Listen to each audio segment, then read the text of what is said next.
Hi, I'm Cyaneink, and today I got a very special package from mail.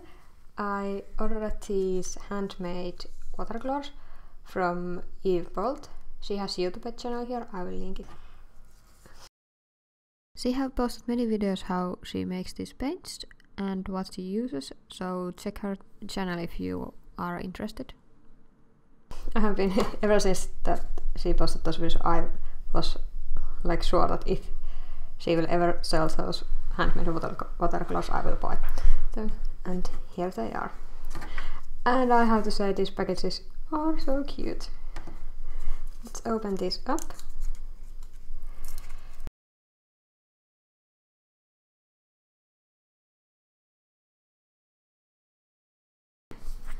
So this time I'm gonna show you the whole process that it took me to make this painting.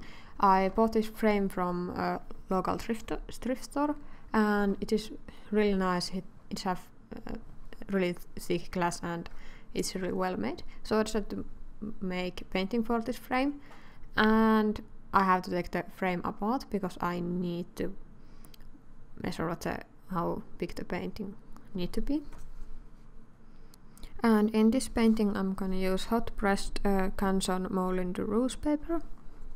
And here you can see me cutting and measuring the correct sized watercolor paper. And I used large kitchen scissors because with bigger scissors it's much easier to make straight and nice edges. And also make sure that the scissors are really sharp. And then I just trim the edges so that this watercolor painting will fit in this frame. I use different paper when I sketch, so I sketch it on the loose piece of paper and then I will trace it on the watercolor paper. I really rarely sketch on watercolor paper because it usually don't take well erasing. I have used Handmade and arches before, and they take okay if you have to erase, but I know that this Moulin du Rouge is really like fragile by paper and it damages really easily. And also because it is hot press, it's really like easily so if you press too hard and make little dents in paper.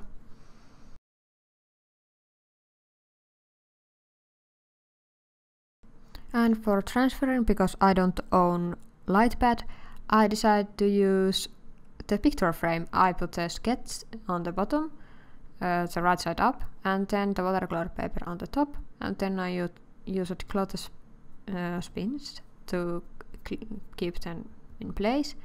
And then I just bring my table lamp close, like behind the frame, and keep the frame up with my other hand and then draw with my other hand.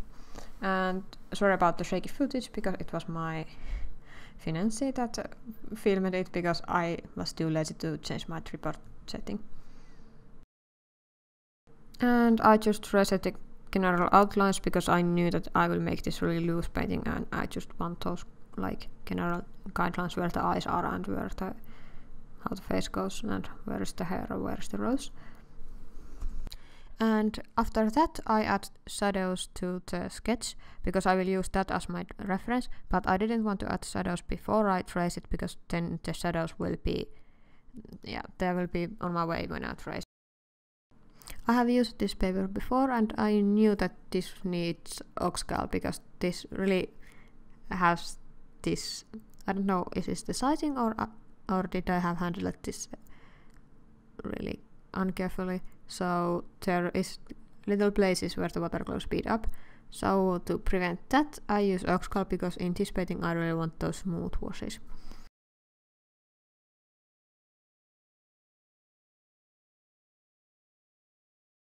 And we are finally in the painting part. Because this painting is really loose, I use it lots of water and use it only wet on wet techniques. This way I don't get hard edges where I don't want them. And I also encourage to paint flow and do blooms. Usually I don't like blooms, but in this painting they are like welcomed.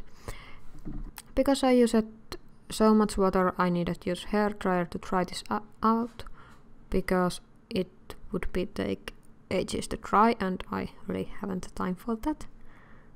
Here I made a rose underpainting, and as you can see, I really put a lot of water on it and let it drip down, and I really like how this effect. I worked with layers in this painting, and I used layers the way the first layer was the lightest one, and the second was like the mid-tone, and the last one was the darkest one, and you can see that really clearly on that rose, and every those layers have sharp edges, but they are uniform in color, if that makes any sense. And for hair I wanted to bring a little more texture, so I wet the paper, dropped the color with my brush and let it flow freely because I didn't want to have flat color. Here you can see that the pigment red that is used here, pigment red 101, has really large drying shift, but that's typical for watercolors, and it's more depending on the pigment and the paint. I have noticed that my Cyaneink PR101 do that too, and other PR101s that I have. But drying shift doesn't affect paint itself, it just lightens up when it dries, so you just have to like be mindful of that and paint a little darker than you are intended to be, so it's lighten up in the right shade when it's dry. I wanted to this painting's focal point be that rose, not the face, so I leave the face really loose, and this rose has really great texture between those really dark shadows and those really light. And then the part where all went wrong, I started to paint lips and I didn't get them right anyway, and then they don't look like they belong to this painting, and it really annoys me, but I can't do anything about it, and I just let them be. I try to be really relaxed about my paintings, and because sometimes things don't go the way I planned them, so I let them have some not so nice lips.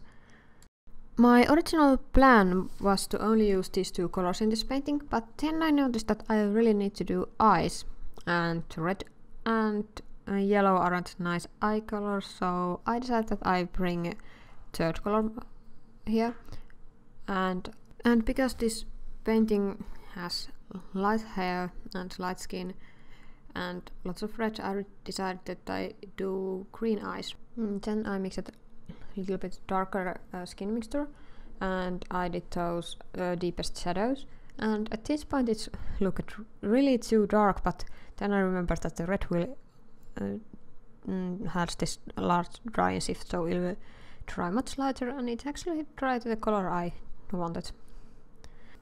Here I decided that the hair needs a little bit more definition, and I painted last shadow layer on top of it, and I made it really dark because I noticed that the hair looks really flat and like volumeless. And for green I choose to use really earthy green, and first I tried to find good color from Cyaneink set, but there isn't really muted colors, they are more bright colors. So I go to the Rembrandt set, which has those really nice muted tones, and there I find their sap green I use here.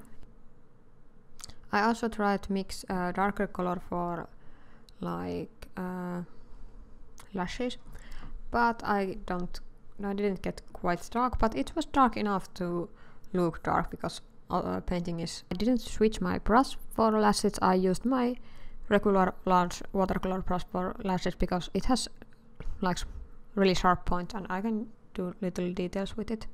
To do last fixing for the lips, but because it didn't succeed, I decided that I will not go forward because it will make them look much worse. And here I'm just signing my work with watercolor, and then I put the painting in its frame, and we are almost at the end. I will show you how the painting looks in the frame, and it's nice. Thanks for watching, and hope you see in my next video on Friday. Bye!